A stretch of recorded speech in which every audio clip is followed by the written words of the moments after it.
Welcome to virtual classroom of Commerceshala. तो जैसे कि हमने प्रीवियस वीडियो में क्या किया था, डिफरेंशिएशन के बारे में डिस्कस किया था, बेसिक्स ऑफ डिफरेंशिएशन किया था। फिर हमने क्या किया था, चेन रूल के बारे में डिस्कस किया था, प्रोडक्ट रूल के बारे में डिस्कस किया था, क्वोशिएंट रूल के बारे में डिस्कस किया था। आज हम क्या करेंगे, बेसिक्स ऑफ इंटीग्रेशन करेंगे। इंटीग्रेशन को बेसिक से समझेंगे कि इंटीग्रेशन है क्या। अच्छा, इंटीग्रेशन को एंटी डेरिवेटिव क्यों कहा जाता है? इंटीग्रेशन को एंटी डेरिवेटिव इसलिए कहा जाता है क्योंकि इंटीग्रेशन क्या है, डिफरेंशिएशन का बिल्कुल ऑपोजिट है, बिल्कुल इनवर्स फंक्शन है ना। देखिए, डिफरेंशिएशन में हम क्या करते हैं, पावर्स में से 1 सब्ट्रैक्ट करते हैं, है ना। और इंटीग्रेशन में क्या होता है, पावर्स में 1 ऐड करते हैं। ठीक है, तो बेसिकली इंटीग्रेशन में 2 टाइप्स की होती हैं। कौन कौन सी हैं?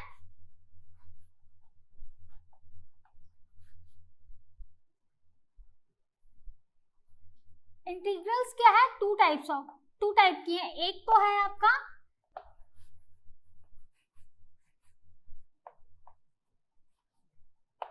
और एक है आपका डेफिनेट।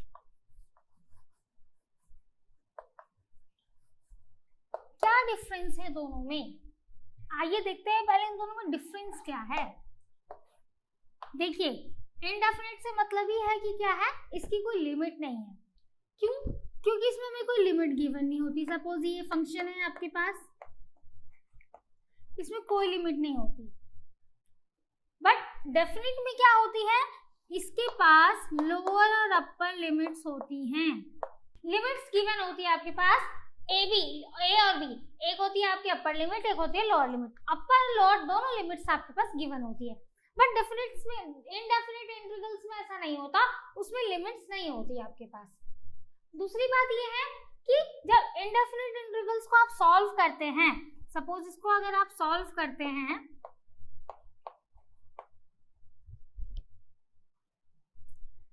सपोज यहाँ कोई भी फंक्शन अगर आप उसको सॉल्व करते हैं तो उस फंक्शन को इंटीग्रेट करने के बाद आप एक सी ऐड करते हैं। सी इसलिए ऐड करते हैं कि सी की प्लेस पे कोई भी कांस्टेंट वैल्यू हो सकती है। जब आप डेफिनेट इंटीग्रल्स को सॉल्व करेंगे तो एक क्या होगा, आपको मिलेगा एक कांस्टेंट रिजल्ट मिलेगा, एक फिक्स्ड कांस्टेंट रिजल्ट मिलेगा आपको। बट ये जो होता है इनडेफिनेट इंटीग्रल्स में ऐसा नहीं होता, एक फिक्स्ड कांस्टेंट नहीं मिलता आपको। यहाँ क्या है, डेफिनेट में एक फिक्स्ड कांस्टेंट मिलता है आपको। जाहिर सी बात है, जब ए और बी लिमिट्स जो है आपकी, वो आपको लिमिट्स गिवन हो तो आप लिमिट्स में अप्लाई करेंगे तो उसके देखिए उसकी लिमिट्स गिवन है कि इससे कम नहीं हो सकता, इससे ज्यादा नहीं हो सकता, लिमिट में ही रहेगा तो कोई ना कोई वैल्यू तो आएगी। इसकी कोई लिमिट नहीं है, इसकी कोई लिमिट नहीं है, कोई भी कांस्टेंट वैल्यू ऐड हो सकती है, इसमें कोई भी कांस्टेंट वैल्यू हो सकती है। इसलिए हम यहाँ पे क्या करते हैं, सी पुट करते हैं। अब सी क्यों पुट करते हैं, क्या रीजन है, उसको भी देखते हैं एक बार। देखिए, एग्जांपल लेते हैं हम।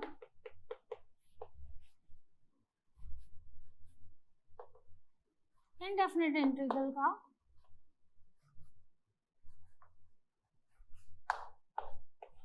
आपके पास एक फंक्शन है एक्स स्क्वायर। तो जब आप इसको सॉल्व करेंगे एक्स स्क्वायर को, इसका डेरिवेटिव निकालेंगे तो वैल्यू क्या आएगी, 2x, है ना। तो 2x जो इसकी वैल्यू आई क्या है, डिफरेंशिएट करने के बाद आई है। अगर आप इसको इंटीग्रेट करेंगे तो इसकी वैल्यू क्या आएगी, इंटीग्रेट कर लेते हैं 2x को, 2x dx is equal to, अब जब आप इंटीग्रेट करेंगे, मैंने आपको बताया ना पावर्स ऐड होती है इसमें, तो वैल्यू क्या हो जाएगी इसकी, 2 इंटू एक्स क्या हो जाएगा आपका, x की पावर 1 + 1 2, डिनोमिनेटर में भी 2 आ जाएगा, तो 2 से क्या होगा, 2 कैंसिल हो जाएगा, तो वैल्यू क्या आ रही है इसकी, x स्क्वायर आ रही है। यानी कि यहाँ देखिए, अगर आप x स्क्वायर को डिफरेंशिएट करते हैं तो वैल्यू क्या आएगी, 2x आएगी। अगर वहीं आप 2x को इंटीग्रेट करते हो तो वैल्यू सेम वही आ जाएगी, x स्क्वायर, है ना, इनवर्स रिलेशन दोनों का। तो ऐसे आप यहाँ से निकाल सकते। अगर सपोज यहाँ पे कोई और वैल्यू है आपके पास, जैसे कि यहाँ पे हम ले लेते हैं fx is equal to x square plus 10, ठीक है। अब इसको डिफरेंशिएट करते हैं पहले, तो d/dx x स्क्वायर प्लस 10, तो वैल्यू क्या आएगी इसकी, 2x + 0, है ना। 2x + 0, किसी भी कांस्टेंट को अगर आप करेंगे, डिफरेंशिएट करेंगे तो वैल्यू क्या आएगी, 0 आएगी। अब यहाँ देखिए, तो अगर आप इसको करेंगे तो वैल्यू क्या आएगी, देखिए 2x को करेंगे तो 2x dx is equal to क्या हो जाएगा आपका x स्क्वायर प्लस 10। अब यहाँ देखिए आप इंटीग्रेट करेंगे तो x स्क्वायर ही आ रहा है, यहाँ पर 10 था, इसकी वैल्यू क्या आ गई 0, ये एज इट इज आपका 10 रह जाएगा। अब एक और ऐसा ही क्वेश्चन देख लेते हैं। अब यहीं सेम देखते हैं कि आपके पास एक फंक्शन है f(x) is equal to x square plus 100। अब इसको डिफरेंशिएट कर लेते हैं पहले, d by D X X square plus 100 is equal to क्या आ जाएगा आपका 2x प्लस 0, सेम वही आ गया है ना। अब इसको इंटीग्रेट कर लेते हैं 2x को, 2x dx is equal to क्या हो जाएगा आपका x स्क्वायर प्लस 100, ये 100 है, यहाँ पे 100 आ गया। अब देखिए जब भी आप इंटीग्रेट करेंगे किसी भी फंक्शन को, जब आप इंटीग्रेट करेंगे तो डिफरेंशिएट जब हम करते हैं तो वो जो कोई कांस्टेंट होता है उसकी वैल्यू क्या आ जाती है 0 आ जाती है। अब डिफरेंशिएट इंटीग्रेट जब करेंगे आप तो देखिए ये कांस्टेंट तो एज इट इज ऐसे ही रहेगा। अब हमें क्या पता कि कौन सा कांस्टेंट था वहां पे, इसलिए हम क्या करते, जब हमें नहीं पता होता तो हम क्या करते हैं किसी भी कांस्टेंट, अब कांस्टेंट प्लेस पे कुछ भी हो सकता है, 2, 10, 100, 1000, 50,000 कुछ भी हो सकता है, तो हम क्या यूज करते हैं सी। इसीलिए जब भी कोई भी फंक्शन होता है और उसको आप इंटीग्रेट करते हैं तो उसके बाद हम क्या पुट करते हैं सी लगा देते हैं, क्योंकि सी की जगह कोई भी आपका फंक्शन, कोई भी आपका कांस्टेंट हो सकता है इनडेफिनिट इंटीग्रल्स में। वहीं अगर हमारे पास क्या हो डेफिनिट इंटीग्रल हो,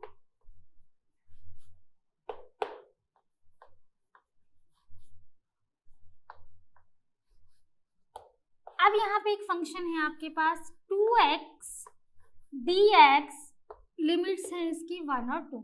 अब इसको अगर आप सॉल्व करेंगे तो क्या वैल्यू आएगी देखते हैं।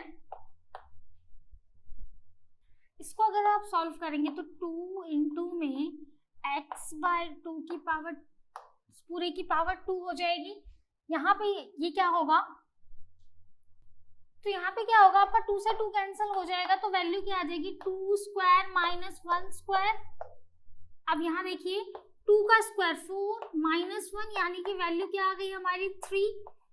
तो आया ना एक फिक्स्ड कांस्टेंट कोई भी हमारे पास, इसलिए कहा जाता है कि डेफिनेट इंटीग्रल्स को जब आप सॉल्व करेंगे तो एक फिक्स्ड कांस्टेंट मिलेगा आपको, बट वहीं इनडेफिनेट इंटीग्रल को अगर आप सॉल्व करेंगे तो एक कोई भी फिक्स्ड नंबर या फिक्स्ड आंसर नहीं मिलेगा, फिक्स रिजल्ट नहीं मिलेगा आपको।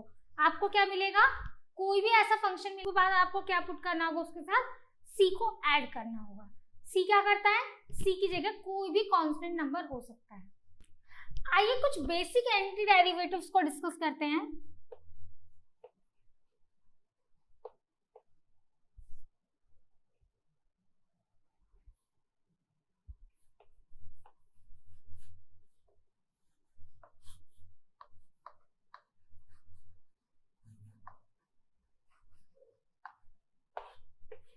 पहला है आपका x की पावर n dx, इसको अगर आप सॉल्व करेंगे तो क्या वैल्यू आएगी, देखिए x की पावर n है +1 हो जाएगा, डिनोमिनेटर में भी क्या होगा n + 1 + c, ठीक है।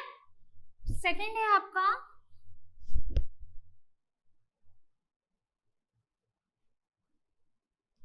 अब यहाँ पे इसको देख लेते हैं पहले कैसे हुआ ये। x की पावर अगर 5 होती, इसको आप सॉल्व करते तो क्या वैल्यू आती है आपकी, x की पावर 5 + 1 अपॉन में 5 + 1 + c, यानी कि x की पावर 6 अपॉन 6 + 6 + c, ये होता है इसको सॉल्व करने के बाद।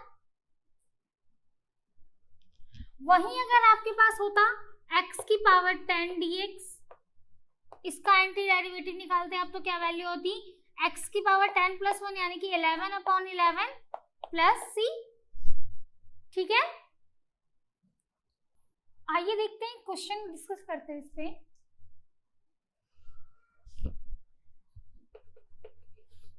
d बाई डी एक्स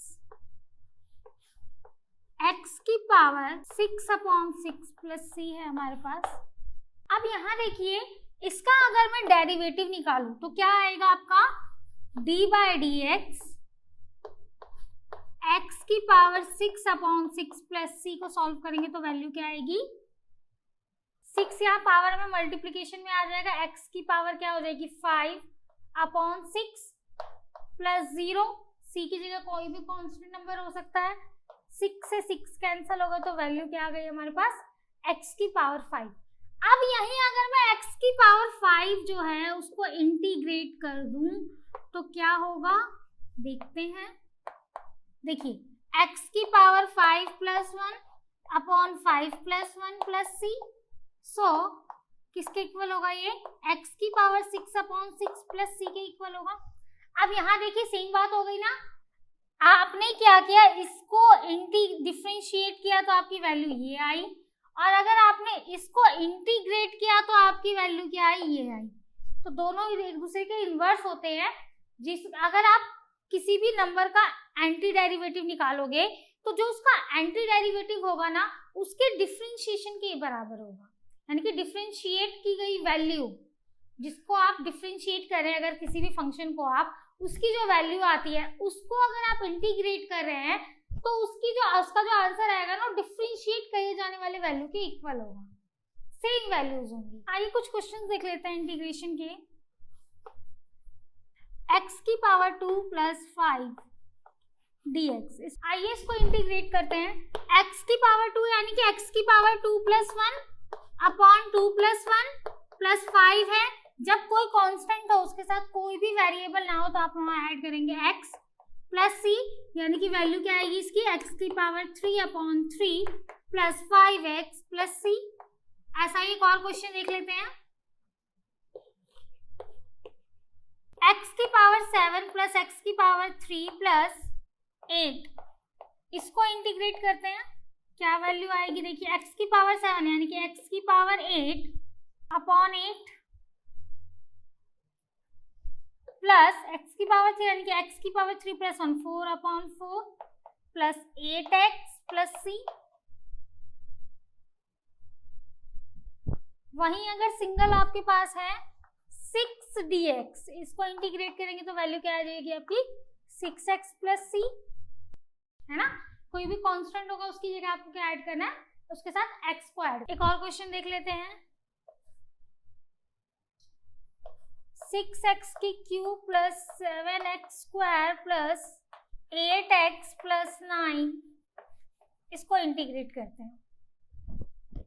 देखिए 6 मल्टीप्लाई हो रहा है, यानी कि 6 मल्टीप्लाई में x की पावर क्या हो जाएगा? 4/4 प्लस 7 मल्टीप्लाई में x की पावर क्या हो जाएगी? 3/3 प्लस 8 मल्टीप्लाई में x की पावर क्या है? 1 है, तो ये क्या हो जाएगा? x की power 2/2 plus 9x plus c। अब यहाँ कुछ कट रहा है तो काट लीजिए। 2 2s are 4, 2 3s are 6, 2 4s are 8, यानी कि वैल्यू क्या आ जाएगी आपकी? 3x की पावर 4/2 प्लस 7x की क्यूब/3 plus 4x square plus 9x plus c। Note कर लीजिए।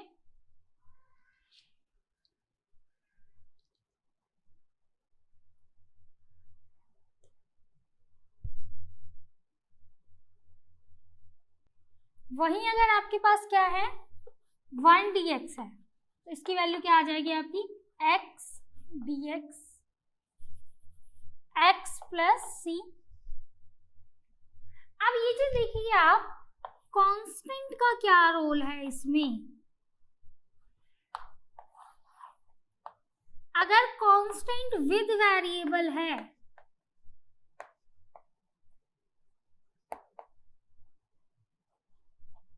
और अगर विदाउट वेरिएबल है,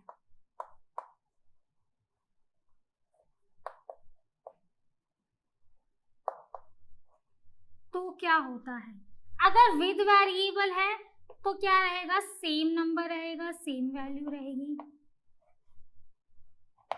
ठीक है, या फिर सेम कांस्टेंट बोल सकते हैं आप।